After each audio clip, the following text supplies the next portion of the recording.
Shalom, everyone. Rabbi Koak here. Let's jump into some Torah.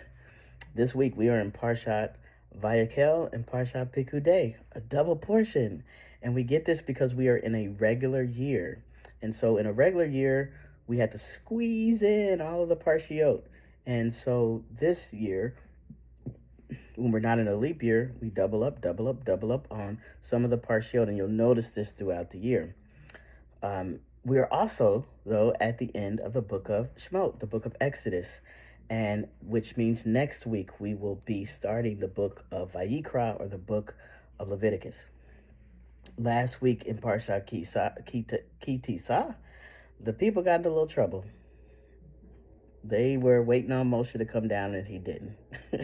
He didn't come down when they thought he was going to come down, and so they built a golden statue called, it's listed as a golden calf in the Torah, and they got in trouble for that. There was consequences for doing something they were instructed not to do. But the second time that Moshe went back up, because he broke the first tablet, so he had to go back up.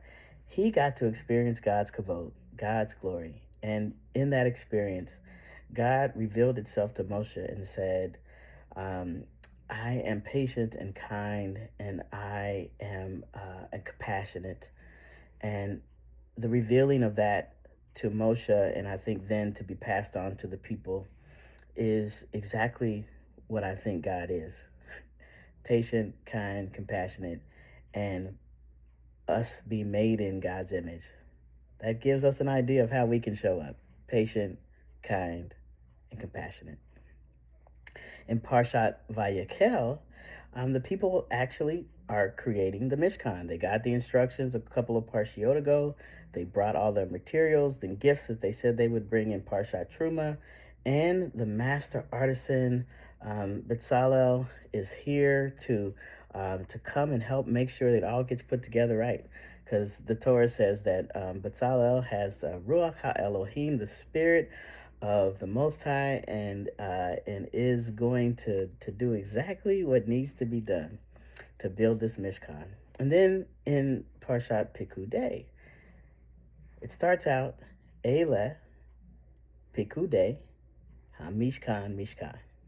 These are the accountings of, reckonings with, the attendance to the Mishkan.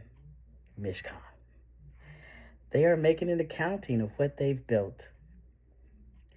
And I was reading a Parsha commentary by Rabbi Larry Tabik, and he talked a little bit about like how, that if we are the Mishkan, that we're going to need to reckon with what we are doing in our lives. We're going to need to attend to that. And I'm going to take it a little further, but we're building a world, y'all. We are building the world that we want to live in. And I know things are coming at us fast. The world is changing, AI and war and all of the things that are kind of impinging on us. But that gives us an opportunity to actually reckon with, attend to, and account for what we are building.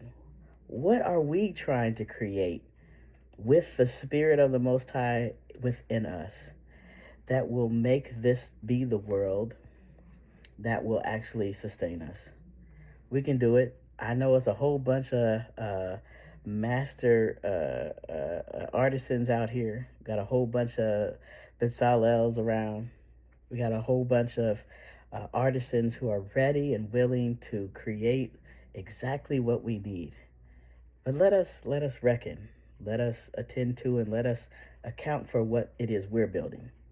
I don't care what they're building. What are we building that will actually sustain us?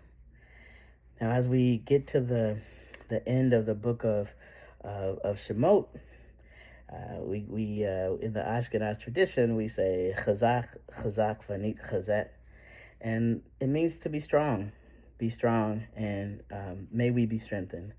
And that is my prayer for all of us as we take in this period of time of stopping, of just being, and may it be so that we are able to rejuvenate ourselves so that we can, after Shabbat, be ready for what's next. Shabbat shalom, y'all. I'll see you next week.